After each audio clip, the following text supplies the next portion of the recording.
welcome to People's Voice on VOP Television, where the stories that matters take the center stage. I am Adefunke Jarisimi, and today on People's Voice, we are diving into the latest development in Nigeria, politics, and beyond.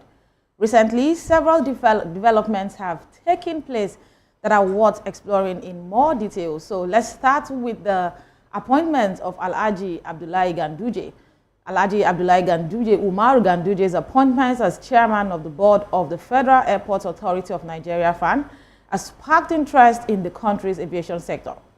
Ganduje's experience as a governor and national chairman of the All Progressives Congress APC makes him a strong candidate to lead the Faan according to the people in government. But his appointment has also raised questions about the politicization of government agencies and the potential impact on the aviation sector. For many, the conversation is about, man, Ganduje just resigned due to health issues, and days after, we see him being announced as the chairman of the Federal Airport Authority of Nigeria, and a lot of people are beginning to say, oh, this looks more like there is a lot of power play going on within the northern political elites, and this might just be a settlement for Alhaji Umaru Ganduje. But we wish him well, and most importantly, we wish Nigeria well. Meanwhile, Senator Natasha Akpoti-Uduaghan's suspension has raised concerns about the balance of power in Nigeria's legislative body. The suspension has been met with a lot of criticism from some lawmakers and civil society groups who have argued that it undermines the independence of the Senate. Natasha's determination to continue serving her constituents and legislative functions despite the suspension is a testament to her commitment to public service. And even after the court judgment last week, which a lot of people reacted to, looking forward to our resumption yesterday, according to her public post, yes, she has also come to say that she decided not to resume because she had to take some legal counsel, and we're hopeful to see what happens next. But we wish Senator Natasha Akpoti-Uduaghan well, and we hope that a return to the chambers will be a more peaceful and, most importantly, a representation that will reflect that the people who have elected the best hands for the job. Let's talk about education. The Joint Admissions and Matriculation Board, JAMB, has set a new cutoff mark for university admissions, which has sparked a lot of debate about the merits of the standardized admissions criteria in Nigeria. While a lot of people argue that the new cutoff marks will improve the quality of students admitted to universities, some argue that it will limit access to education for deserving students. I mean, it's never gone so low, even as far back as 20, okay, let me not say 30 years. I didn't write JAMB around that time, but at least 20 years back, I don't think anybody who scores less than 200 have hopes of gaining admission. But it is what it is, whatever works for the nation, and maybe the institution understands better. But the achievement of Okeke Chinedu Christian, who emerged as the top scorer in the Unified Tertiary Matriculation Examination, UTME, with 375 out of 400, highlights the potential of Nigerian students. So, I mean, put it side by side, some students doing over 300, and you are putting the benchmark at 150. But it has also raised questions about the challenges facing the education sector in Nigeria, including inadequate infrastructure, poor funding, and brain drain. But that's it on education today. We look forward to 2027 as the 2027 presidential election approaches. A lot of politicking here and there. You would agree with me. The former Vice President Atiku Abubakar has denied reports of being pressured to step down for a southern candidate, as this has also sparked interest in the opposition coalition. Atiku's statement suggests that he is committed to running for president and he is not willing to step aside for anyone. Many people have actually said it would not make sense for an Atiku Abubakar, who has been a two-time vice president of the Federal Republic of Nigeria in this fourth republic, to now consider being a vice presidential candidate for the third time. That possibility is not looking good. It's not even a possibility. But Kenneth Okonkwo's announcement of support for a northern candidate has also left a lot of Nigerians speculating where the ADC ticket might likely go to. He talked about how zoning of the presidential ticket is important, but what is most important is the personality that can win elections. And this has sparked a lot of debates. But While some argue that zoning is necessary to ensure that all regions of the country have a chance to produce a president, others have also argued that it is not a viable solution to the country's complex political challenges. A lot of people actually came for Kenneth Okonkwo after the interview he granted yesterday, where he actually limited the presidency which the South is currently holding to 4 years, saying that there was no law that says that it has to be 8 years, that the tenure for every president is 4 years, and the second term is just an extension. But many have called him a lot of names, saying that he's just doing the paymaster's job. But let's move on to talk about inclusive governance. The House of Representatives' consideration of a bill to reserve seats for women and persons with disabilities in the National Assembly is a significant development in the push for inclusive governance. The bill aims to address the historical underrepresentation of women and persons with disabilities in Nigerian politics. If passed, this bill could have significant implications for Nigerian politics and the society at large, including increased representation and participation of marginalized groups. And been a lot of stories making the news right now, but these stories highlight the complexities and the challenges facing Nigeria at the moment. From politics to education, understanding this development is crucial for grasping the country's future trajectory. But as always, join the conversation, be a part of the conversation. We want to hear from you. We want to know which of the story is the biggest for you and get your reaction to the conversations in the studio. So do well to call or text us via WhatsApp on 090-447-32-605. 090-447-32-605 is the number to call, and follow us on all social media platforms at VOP TV Live. You can use the hashtag People's Voice on VOP TV. And on YouTube, we are Voice of the People TV. Kindly hit the subscribe button, and together we can make our voices heard as we talk about stories that matters most to you and I. That's all for now. We'll be right back after this break to talk about women representation in government as the House of Representatives okays reserved seats. Stay tuned. We'll be back.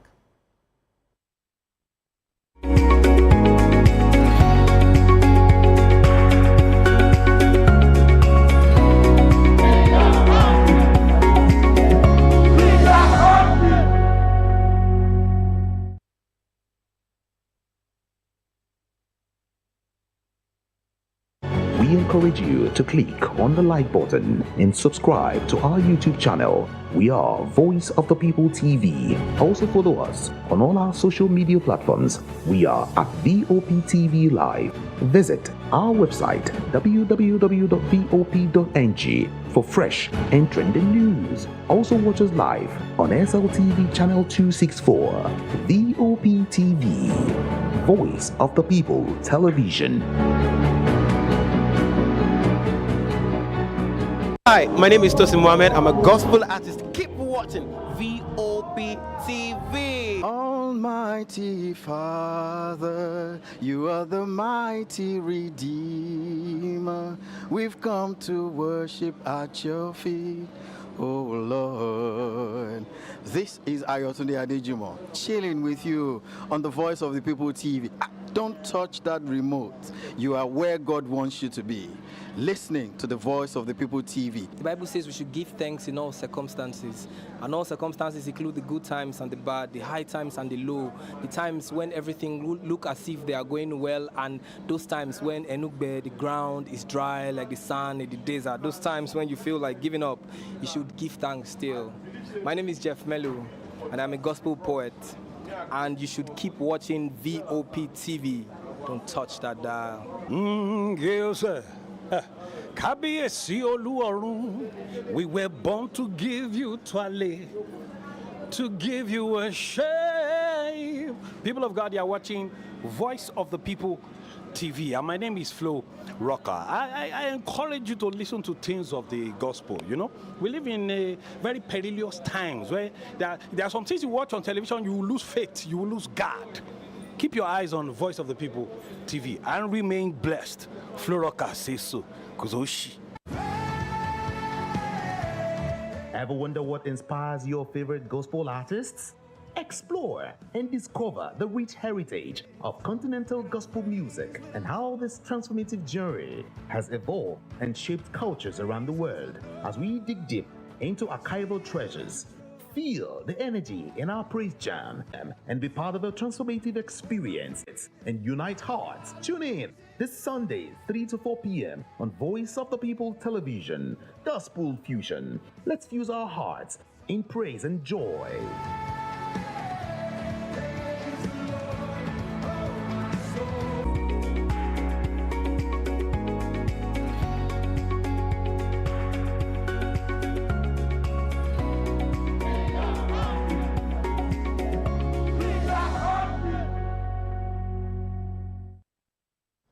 Welcome back to the People's Voice. Let's discuss women's representation in governance in Nigeria. Despite making up a significant portion of the population, women remain underrepresented in leadership positions. Today, we would explore the challenges and opportunities for women in politics and governance, because it's a totally different ballgame to be in politics and it's a different situation to be in governance. A lot of women actually are in politics but are not given the chance to govern. The state of women in governance in Nigeria is actually a reflection of the broader challenges women continue to face in politics and the society at large. Women hold only about 4.2% of seats in the National Assembly, but women play a crucial role in the electoral processes that lead to the emergence of office holders in government, from local party politics to primaries where flag bearers are chosen, even up to campaigns. However, they often face significant setbacks and challenges, including limited access to resources, lack of support from political leaders, party affiliations, and societal expectations of what a woman should be, which a lot of women feel like women in politics are not meeting up to the standard of what the society expects of them. Some notable women have made a mark in Nigerian politics, and that has helped them become vocal enough to seek more opportunities and sit on the table, while advocates have also sought for youth empowerment, infrastructure, and healthcare. But despite these challenges, women are continuing to make strides in governance. We have Senator Fatima Olajumoke Rajirasaki, who is an example of women who have championed women's rights in Nigeria. Other women like Senator Kingibe have championed legislation to protect Nigerian women from domestic violence and ensure better maternal care. To increase women representation in governance, potential solutions include affirmative action policies, mentorship programs, and increased support for women candidates. To implement these policies, it's important to reserve seats for women in governance, which can increase their representation and participation. There's also the place of mentorship program that can provide women with the skills and support they need to succeed in politics.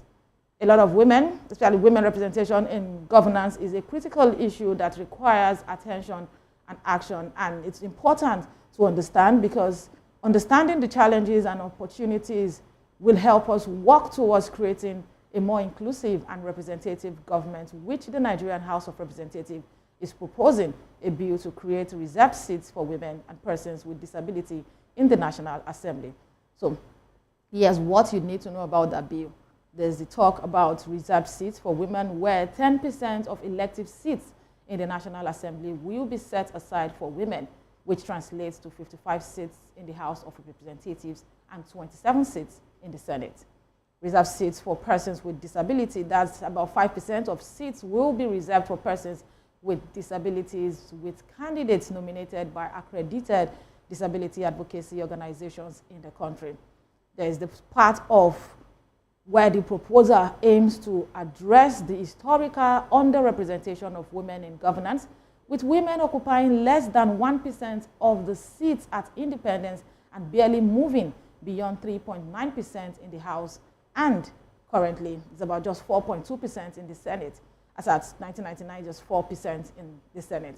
But the benefits, this bill's proponents believe it will accelerate progress together, as a nation, towards gender parity, ensure legislative debates with diverse perspectives, and also ensure that the National Assembly reflects the people it serves, as we know that we have a lot of women when it comes to population in Nigeria. But currently, the status of this bill, the bill is currently under consideration, with the House of Representatives having passed the second reading and committee stage. Supporters, including women groups and lawmakers, are pushing for its passage, and we are here for it, trust me. Some of the supporters of this bill include Deputy Speaker Benjamin Kalu, who has called for the urgent passage of the Seat Reservation for Women Bill, citing its potential to promote inclusive governance and national prosperity. Yobe State government, the state has also endorsed the reservation of seats, saying reserved seats, supporting the reserved seat bill, and has also joined 35 other states and the Federal Capital Territory in supporting the proposed constitutional amendment. There's also the part of 100 Women Lobby, a group of women activists who are advocating for more seats for women in the National Assembly, citing the low number of women in the Assembly as a factor in the lack of support for bills promoting affirmative action and equal opportunities for women. So that's it. It's a good step in the right direction, in my opinion, not just because I'm a woman, but because I'm a Nigerian that understands balance and, of course, how things should be. Even though I haven't seen a lot of women talk about elective positions. The other day, Tagewa was I think she was in the news, talking about fighting for some of these offices. But if this is the way to go, if this is how we can have women representation, maybe it's worth considering, because if all odds are working against women to even be able to clinch the ticket from the primaries, then there are no options for them. But if there are maybe reserved seats for women, then we know that one way or the other will have representation across board. We will be talking about this, and I'll be joined by Honorable Suliat Yetunde Oguns, who is a member of the Lagos State Youth Parliament representing Shomolu Constituency 2. She made notable contribution, including organizing the first ever legislative summit in Bariga Local Government Area, Lagos, LCDA. And as a young leader, Suliat Yetunde Oguns' initiative has focused on providing opportunities for young people to participate in governance and decision-making processes. She's also worked on addressing the needs and concerns of her constituency through effective representation and advocacy, and also grooming future leaders and promoting good governance practices among youths.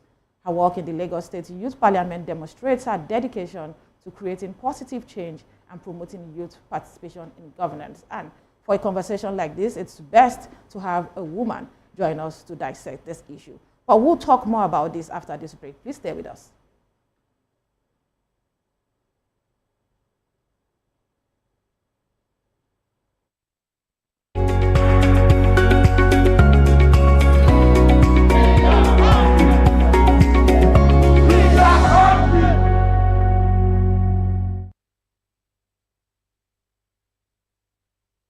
We encourage you to click on the like button and subscribe to our YouTube channel. We are Voice of the People TV. Also follow us on all our social media platforms. We are at VOPTV Live.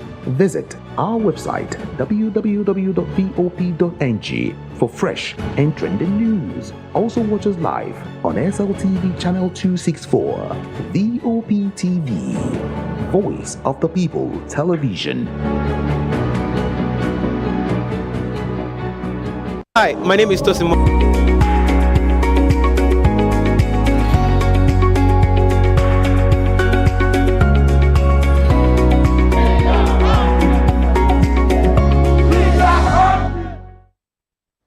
Many thanks for staying with People's Voice. Like I already established, we are talking about women, reserved seats for women and persons with disability in the House of Assembly, but the focus is advocacy for more seats for women. And I have in the House Honorable Suliat Yetunde Oguns to talk about all of this. Good afternoon and welcome to People's Voice. Yeah, good afternoon. Thank you for having me.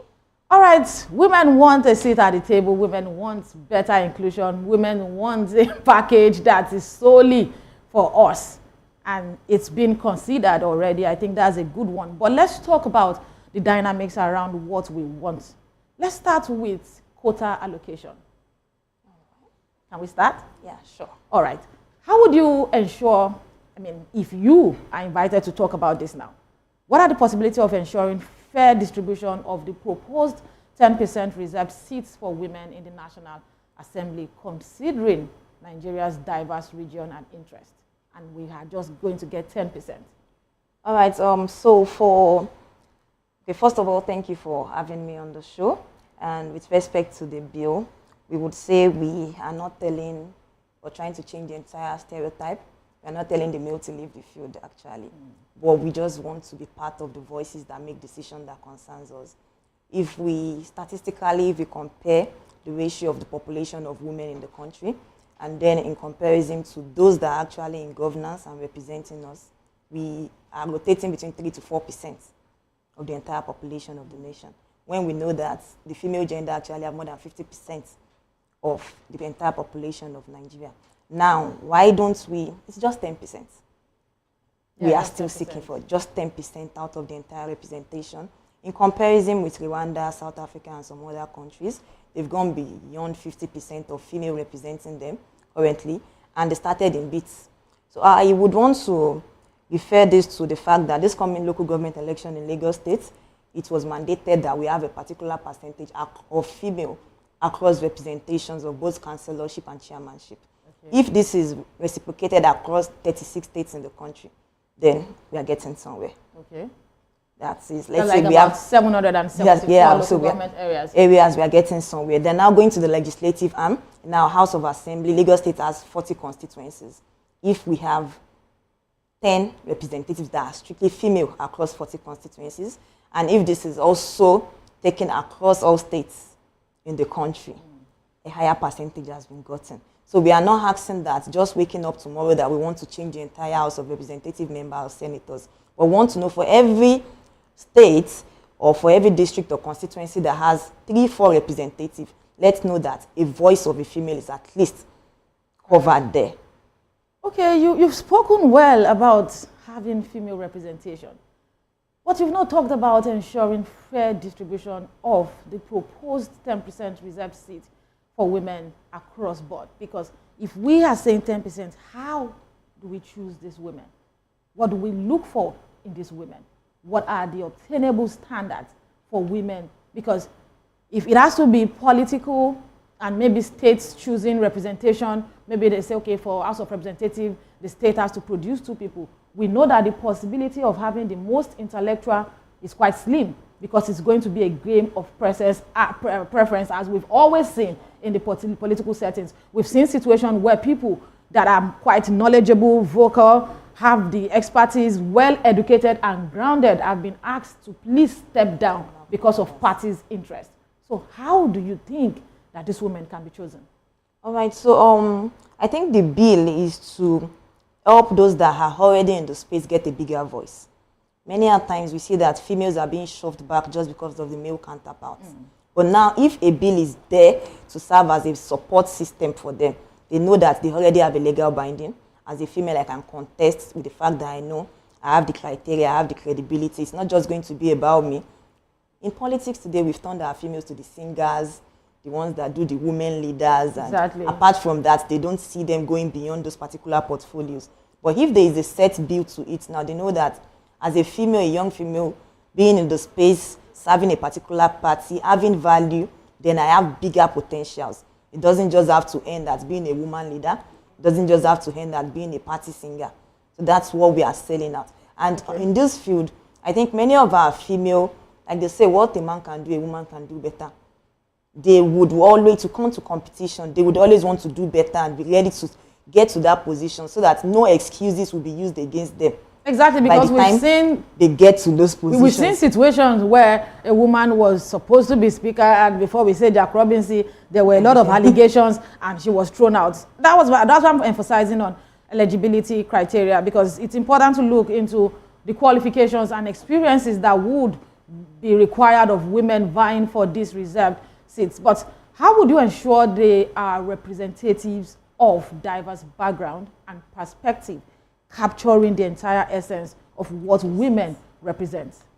For female in politics, I would say there's a notion that we are mothers, we are kind of emotional. Then we now need to be able to use that ability in the right way. And I would only put this in another way where we say we need to be ready, like you need to position yourself for some opportunities. Okay. You need to position yourself, seek value, upgrade yourself. For a female in the space, when you know it's competitive, you have someone else, a counterpart that has a master's, a counterpart that is doing fine, that can speak well, then you don't expect that just because you are a female, we need to support you when we know you don't even have the ability and the credibility. You need to have been involved. Many a times when you come on the street, they'll say, show actions, show results. Your results will now speak for you. I know of a particular aspirant of Vicent that in her aspiration, they were all females from different political parties. Okay. And the only thing that made her have an edge was the fact that she was able to prove that she had served as a secretary in administrative level. Okay. She has served as a councillor. She served as a supervisor, as a party representative also. Right. So by the time they wanted to like rate them, the fact that we had like 3 or 4 females contesting, she ticked almost all the boxes. And she had, it was more like she was prepared for it. Exactly. So even by the time she's getting there, whatever excuse you are bringing to try and knock her off, she already has evidence that she has passed through those school of thoughts. Which is very important that I mean, it's like a training when you get to serve in different offices and portfolios. But let's talk about impact and effectiveness, representation and voice. How do you think reserved seats for women would impact the legislative process and ensure women's voices are heard in governance? Because it's a different thing for us to say that these seats are reserved for women. It's another thing to just have them there as figureheads, just because probably we didn't fight for it, maybe because people did not go out to vote for us, we didn't go through the stress of actually winning an election, which someone like, I'm trying to remember her name, Buba Galadima's daughter, in an interview saying that she was too broke to win an election. And that speaks volume, because everybody understands what she meant by saying that she was too broke to win an election. So in a situation where these things are handed over to us, how would this impact legislative process and ensure women's voices are heard in governance? I guess before the proposal of this bill, we had a discussion around it, and something came up where the argument was, are we begging for us to be involved? Or do we want to show them that we should actually be involved? So now, on a part, some people see it like you're begging, it's a pity thing for you to propose a bill. So if we as females are actually selling it as it's a pity thing for us to propose a bill, then I don't think we've gotten there. No, it's not a pity. I do not even subscribe to the fact that it's a pity, even though I'm not the guest here, but I don't subscribe to that. There are people that are asking for state creation. It's not pity. So now that we see it as if it's not a pity, we don't want the stereotype where they see us as we always have to be behind the male counterparts. We can stand beside them. So now that we feel like we are up to standing beside them, that is why it's now important that for females in the space, are you ready to open the doors for others to come on board? Or your behavior will shut the doors for this proposal of these bills? That's a very strong one. Are you willing to leave the door open for others to come in? Or are you just going to get in there, do what is not right, and shut the door behind against others? That's, I mean, we need to think about that. But let's talk about measuring success. What metrics or benchmarks would you use to evaluate the effectiveness of reserved seats in promoting women's participation and representation in governance? We have many men in the political field, but then, is governance impact or just portfolio? Are they actually going there for the influence, or they just want to have the accolades of being introduced with a whole lot of English? So I think it should not be different from the female also. Are we going there for the influence and impact, or for the portfolio? Now that we are clamoring for reserved seats for the female gender, our influence would be what would be able to help us speak more. We are seeking for 10%. If the rate of impact of this 10% is higher, then we don't need to seek for more before we get to the benchmark of above 50%. It has happened in Rwanda. And this particular bill is a temporary bill with a time frame of about exactly. I about was going to say that. years. Do we still get to contest in elections regardless of the 10% given to us? Yes. So now that it's more like we just want, okay, at the list is what we are asking for. Okay. So by the time we move from, we know in 16 years, that's like 4 different administration tenure. Right. The rate of increase would have actually cut across the 36 states. Yeah. Let's say, for example, after this administration in Lagos State now, by the next coming administration, out of 57 local governments, we have like 30 female. That, in another state, we have more. 30, or you have like... out of 57. you never can tell. Like, then the councillorship, like, once the percentage increases like that, then we know that we don't even need to ask for more. It would become a norms. They don't now have to tell us first female councillor. You being a councillor, a chairman is a normal thing. You are a male becoming does not mean that if a female becomes, there will be any difference or anything. We are both humans. What the male can do, let the female also do it. We don't want to start begging for when would we have first female governor. Yeah, but sustainability is key. And if we talk about sustainability, we'll also be talking about the impact made by those given opportunities. We'll talk about the success that can be attributed to their name. I asked the question on metrics and benchmarks because I know that it's important to evaluate effectiveness of women in politics before we now talk about reserved seats. So far, you are in the youth parliament right now, and I'm sure that you have role models who are female politicians. Can you talk about any woman in politics today whom you can highlight some of the success recorded so far under her leadership and you can use as a benchmark to say that women are actually deserving and they can do more? Okay, I would want to give the closest example to me. They say politics is local, so I would want to use someone in my locality that we get to see almost every day rather than going too far. The current, should I say the retired SLG of my local government, Honorable Adebukola Adedeji. She was the one I referred to as a candidate earlier. She once served as a councillor under Shomolu local government then, around 1998. I guess she was the youngest councillor during that then. 1999, around, I guess she was one of the youngest then. So she got into politics kind of early. So after her term as councillorship, she served as supervisor on women affairs. Then she moved on to the secretary of the party. She represented the local government in a particular international secretariat and administration program. And in the past 8 years, she served as the secretary to the local government. In all this, I would say it's more like a train of learning. And in between, she was able to make her own impact. And by the time she decided, as an SSC on environmental health, I had worked with her on a whole lot of projects. And she stays in a community closer to the mosquito village, and we were able to come up with projects, reaching out to community engagement, drafting out a plan on channeling their drainage. These are more of things that she supports the youth. So even as an SLG, we had like a direct interface with her because she was in charge of more of the administrative role. How about community development? How much impact? How much relationship? How much growth? How much result has she brought to our people? Okay, let me use this. I don't know. Okay, let me use this as an example. While she was trying to contest, I met someone with her, and the guy is actually from another political party, which I would not want to mention. And on the long run, the only thing he told me was that many people say she doesn't give out money. But what they've earned from her being in that community is more than money. Because many of their youth got government job opportunities. She will tell you she's not ready to keep feeding you. If you are serious, then as a mother, she would make sure that you can do better.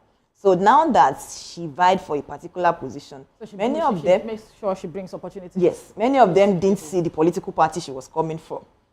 They only saw the fact that this is someone we know that stays in our community, and we can point out to different set of people she's had impact on. Okay. That's why I said politics is impact and influence. Of course, because it's important that we get some of these things right. You already established that we are not supposed to just wake up and jump into the situation. You should prepare yourself ahead. So that was why it's important to have that thought. But let's talk about challenges and opportunities addressing gatekeeping. How would you address potential gatekeeping by male-dominated political parties or interest groups that might hinder women's participation in reserved seats? Because we know that some men are naturally, I don't know, maybe it gets them agitated, I don't know, or threatened. I'm trying to be careful with my choice of words. So how do you address the potential gatekeeping by male-dominated political parties? Even the environment at large is male-dominated, because no matter the number of women, when it comes to doing some things right, you hear people say that, no, a woman cannot be this over me. So. Okay, so I think it's more of a mindset and stereotype they've created for us in this part of the world. Like, as a female, we are just not the number one. We just have to. So even as females, many of us have it in our mind that we are just not the number one. But then I think we don't need to keep this stereotype of wanting to be on par with them. we are not competing with them right now. We have different energies. We have different strengths. Their strength is different from ours. We have different calling. So it now depends on building on our own inner strength to sell out them. There are times I tell people I actually love working in the male space because I'm not competing with you. But as the female in your midst, I just want to sell my idea to you and see it as if we are working on it together. It's no more about competition. So we as females at times, we need to learn to control our emotions in the political space or governance. So they don't see, because many people tell you female in the space, female in governance are always harsh, they are always too power driven, they are always this. So when we have an understanding that we are not in competition with the male, we are not trying to over dominate them and kill their ego, but we just want to be heard and we want to work well together. You are a member of the Lagos State Youth Parliament, yes. And you represent Shomolu constituency too. How many women do we have in that? I mean, the Youth Parliament is supposed to be a shadow of the House of Assembly. How many women do you have in there? We currently have 13 females. Yeah. 13. How many men? 40 in total. So we have 27 male.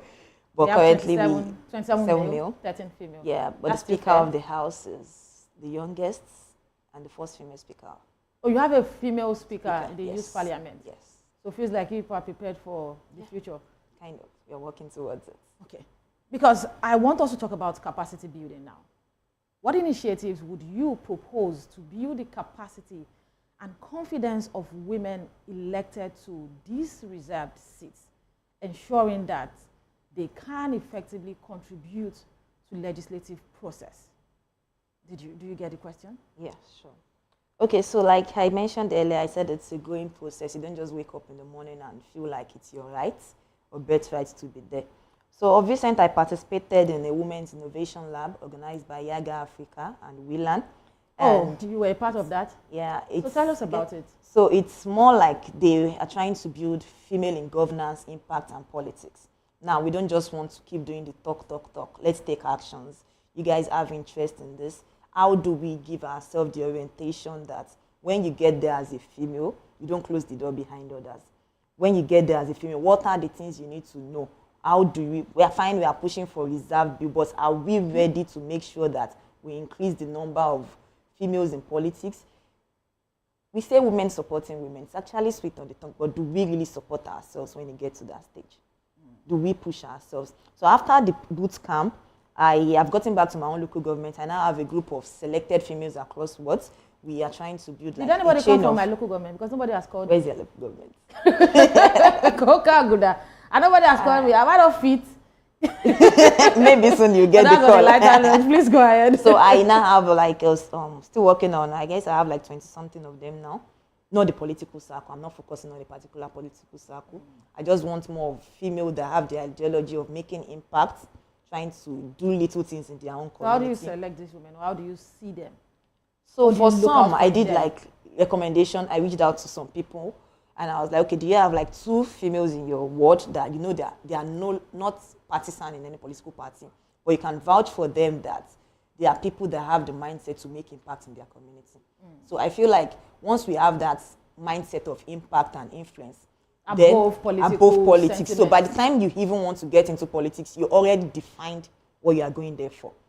Not just because you feel they are giving 2,000 in this political party, they are doing this. Like your major thing will be more of impact. That 2,000 is important to the people that attend the meeting, and we cannot stop hearing of the 2,000. As a matter of fact, away from the story, the whole drama around the ADC party primaries and the likes, a lot of people are already calculating the number of dollars that they will get as delegates. So please, that 2,000 naira is quite important. But let's move on to talk about sustainability and inclusivity.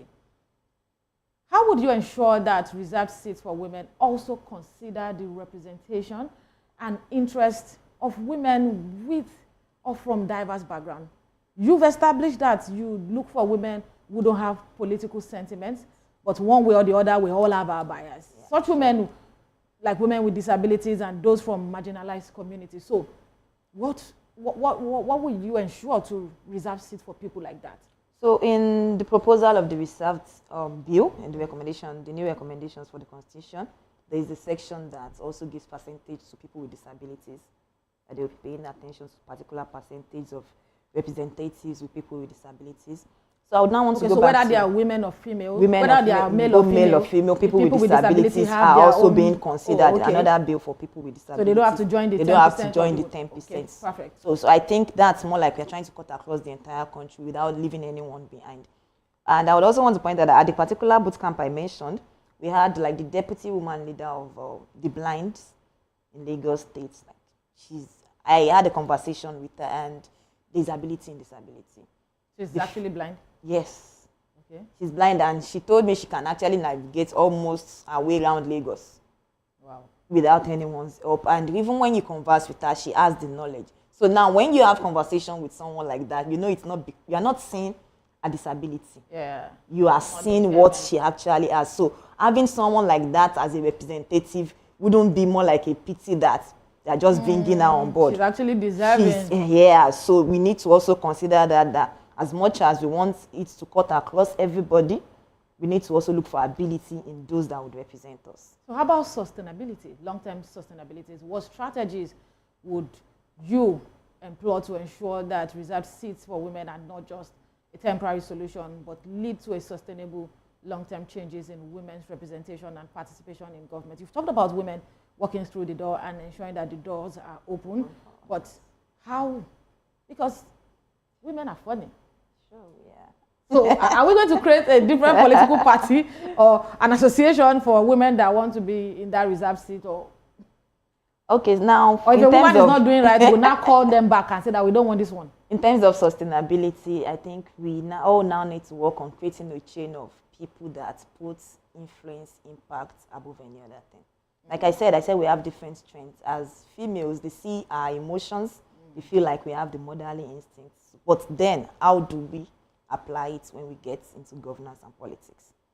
If we are applying it the right way, it might open more door. Right. But if we are not, and like we keep go to having, the house and act like we are the mother of the speaker in the house, and we keep having issues, then it's more like we wouldn't get there. Let me put it that way, because even if the constitution is amended 16 years after, there will be lots of evidence to make sure that such bills do not come up. Be calling out such bills do not come up again. All right, interesting. We need to wrap up because of time, but I want us to talk about politics and the society, to talking about the public perception. So how would you address potential criticism? Because it will come. Yeah, sure. Criticism and misconception about reserved seats for women. You know what it is like in primary school. Maybe you're not feeling fine and your teacher just wants you to sit in a different place during exam. They are coming to assist you. Have you done this? Have you done? And a lot of people just feel like, oh, it's because they helped you. They don't even care whether you read before you came for that exam because you were feeling fine. You understand what I'm saying? Yeah. So how do you plan to address potential criticism and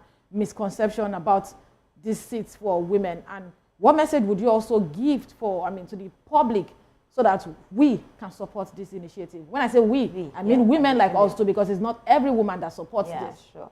Okay, so last week there was a campaign before the bill hearing where people came out. I support reserved seats for female and discussions around it, not just for the female. We had the he for she, the male also. Okay, what do you guys say about the fact that we want female to be in your space? Not because we want had he for she? Yeah. Wow. So not because we want to compete with you, but we just want it to feel like, let's have it like a family. You can't have a complete family where you have the father with the mother. So you guys should just see it as if you just want to work together. And so in those instances, many people would come up with questions of, as a mother, do you think you are supposed to be in the political space? Right. As a family person, criticism of female in the political space, we know the message that it passes across. How do you want to have time for your family? How do you keep up with how do you keep up? Yeah, so how do you want to make sure that you can give your 100%, 100% to this? But then, irrespective of many of this criticism, that's why I still hammer on the fact that our emotions should be our strength. As a representative and as a woman, are your emotions in check? How do you navigate the entire landscape of politics and also the parliament that you are a member of? I wouldn't say 100% because we are humans. We are humans first. Have you had any issues in the house? I don't think I have. If you were in I don't think I have. Senator Natasha Akpoti-Uduaghan's shoes on the day where the Senate president asked that you stop talking because you are not sitting on the seats newly allocated to you, don't be a politician now, what would you have done? Firstly, I would have said government should be of law rather than of men. Of law That's rather political. than of men. Talk to me. But then, as a female, Yeah. there are times that you just want to be heard and you don't want to be kept short. You don't want to feel like you're a second citizen. Like So there are nation. times you just throw caution into the wind and There you are just times want to that- say what you want to say. Yeah, it happens. That's where I said emotions come into play, and that's what they get to use against us as females most times. But men have emotions too. So why do they have to use it against women? They see us as the weaker gender. Because There's this stereotype of we ourselves as females. I wouldn't say as females, we even get to castigate ourselves. Because people have also cited the case of the Senate president being a Senate member under the Bukola Saraki-led Senate, and same thing. where he was also behaving unruly to the Senate president, But and then it nothing didn't. happened. So, and Yeah. that was a lot So of why- emotional outbursts. So why it's now not about that a woman. So why exactly. now that it's So how a would you female? react? So that's why I said, as much as we know government should be of law rather than of men, like they would want to use the law to define these things. We are humans first, and we want to be heard. You don't expect me to be in a situation where I feel I represent a whole lot of people from my constituency, Right. and you think I should not be the voice, because at that point I feel I owe it back to those I am representing, and I have to be their voice. Okay, in about 30 seconds, a lot of people have, the court has said that the judgment was, the suspension was excessive and all that, depriving our constituents the right to be represented. What would you have done? Would you have taken the bitter pill and apologized for the sake of your people?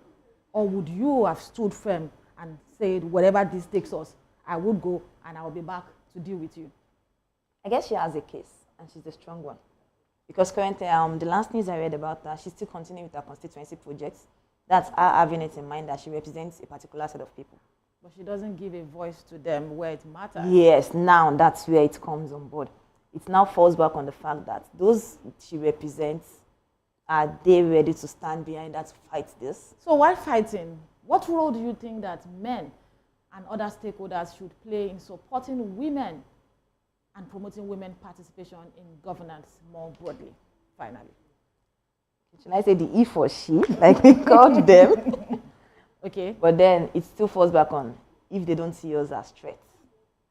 Like I said, we are female, they are male. We are not trying to kill their ego, Okay. but we want to just be in the space. All right, thank you very much, Honorable Suliat Yetunde Oguns. To our viewers, as we wrap up this conversation today, let's continue to give voice to the people and drive change.